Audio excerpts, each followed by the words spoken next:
ఈ రోజున అవతలోని సంపాదించుకోవడానికి జై శ్రీరామ్ అనేస్తారు. వీళ్ళ నేము ఫేమ్ పెంచుకోవడానికి భారత్ మాతాకి జై అంటున్నారు.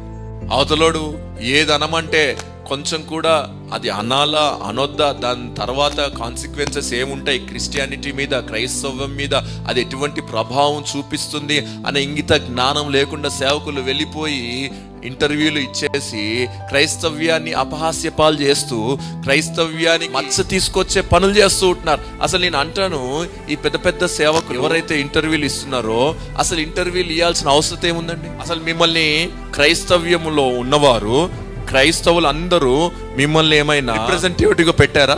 మా తరఫున మా పక్షంగా మీరు వెళ్ళండి అని మిమ్మల్ని ఏమైనా పెద్దగా ఎన్నుకున్నారా?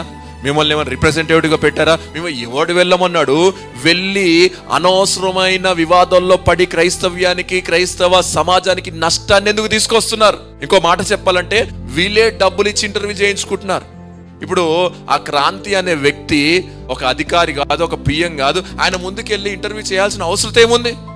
ఎందుకయ్యా మీరు వెళ్తున్నారు సేవకులు అంటే? నేమ్ కోసం, ఫేమ్ కోసం, నీ వ్యక్తిగత లాభం కోసం, నీ స్వలాభం కోసం వెళ్ళిపోయి క్రైస్తవ్యాన్ని అపహాస్యపాలు చేస్తున్నావు. అనకూడని మాటలు అంటూ క్రైస్తవ్యాన్ని అయోమయానికి గురి చేస్తున్నావు.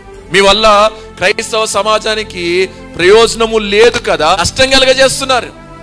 ఆఫ్టర్ ఆల్ ఒక యాంకర్ ఎదుట వీళ్ళ భక్తి అమ్మేసుకున్నారు వీళ్ళు. కానీ షడ్రకు మేషకు అబేద్నెగోలు అయితే రాజు ఎదుట పేరు పెట్టి నెబుకద్నెజరు, మా దేవుడు మమ్మల్ని రక్షించకపోయినా పర్వాలేదు కానీ ఈ ప్రతిమకు మొక్కాల్సిన పని అవసరం మాకు లేదు. అది దైవికమైన రోషం, అది భక్తి అంటే. స్టాండ్ తీసుకుంటే అలాగే ఉండాలి. ఇది పనికి మాలిన భక్తి. మన భక్తిని మనం కాపాడుకోవాలి, అమ్మేసుకోవద్దు. తుచ్చమైన పనికి మాలిన నేమ్ కోసం, ఫేమ్ కోసం, డబ్బు కోసం, పేరు కోసం, ప్రఖ్యాతి కోసము భక్తిని మనము మార్కెట్లో పెట్టి సంతలో పెట్టి అమ్మేస్తున్నాం. ఇది క్రైస్తవ్యానికి తగదు.